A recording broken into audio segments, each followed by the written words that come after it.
Ferrero Rocher, smooth chocolate, crunchy hazelnut. Friendly warning, you're going to want to eat some Ferrero Rocher chocolate later. So, how is Ferrero Rocher chocolate made in a factory? The making of these golden delicacies consists of two main steps that we're going to dive straight into now. Step 1. We need cocoa beans to make Ferrero Rocher chocolate. Do you know where Ferrero Rocher gets its cocoa beans from? Well, the cocoa beans come mainly from Ghana and the Ivory Coast. And fun fact, just these two countries alone account for roughly 65% of the world cocoa production. Wow. Amazing, isn't it? Cocoa trees are very delicate and sensitive and require high rainfall as well as high temperatures to grow. With proper care and love by the hard-working farmers, pods containing cocoa beans grow from the trunk and branches of the cocoa trees. The farmers use long-handled steel tools to reach the pods and cut them to avoid damaging the soft bark of the tree. The farmers manually collect the pods in baskets. After harvesting, the farmers remove the beans from the pods and heap them into piles, and they are then covered by banana leaves for at least 3 to 7 days. During this time, a layer of pulp naturally forms on the beans, and this layer helps to heat and ferment the beans.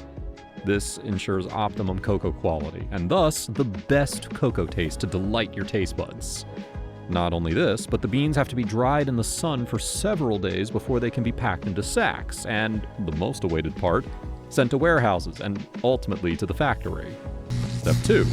What happens to the cocoa beans in the factory, and how are they made into your favorite Ferrero Rocher chocolate? This is a very confusing time in my life. The cocoa beans are sorted to remove undesirable items such as small stones or sticks that could be present in the sacks. After sorting the beans comes the roasting part. Roasting the cocoa beans is very important. This is because the roasting process kills any bacteria that could be present in the beans so that you do not get poisoned by eating chocolate, and it also enhances the flavor even more. It is also interesting to note that roasting can be done on the whole beans or just on the nib. Nib is the crushed pieces of the cacao beans that you get after shelling, that is, after removing the outer layer of the beans. Now the fun part. To make Ferrero Rocher chocolate, the nibs are ground to produce fine cocoa liqueur, which is then mixed with cocoa butter and sugar. This mixture is then refined to give a smooth and buttery texture. Now, we all know that hazelnuts are the signature ingredients of Ferrero Rocher. So, now that the initial chocolate making has been taken care of, we need to look at our hazelnuts. In the factory, the hazelnuts are first sorted so that the Ferrero Rochers that we eat have the best hazelnuts in them. After sorting, the hazelnuts are going to be put aside so that they can later be dropped into the chocolates using state-of-the-art machines. Now that the hazelnuts have been taken care of, it's time to make wafer sheet molds that'll be needed to give Ferrero Rocher chocolates their unique shape.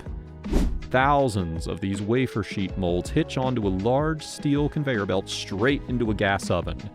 And after a few minutes of baking, these now crispy golden brown wafer sheet molds emerge, ready for their deliciousness. However, the wafer sheets need some time to cool down before they can be filled with tasty, tasty chocolate. After the wafer sheets have cooled, melted chocolate made from the finest cocoa beans that we saw earlier will now be dipped into the wafers. As you can see, once the wafers have been filled with chocolate, the hazelnuts are in turn then dipped into the chocolate.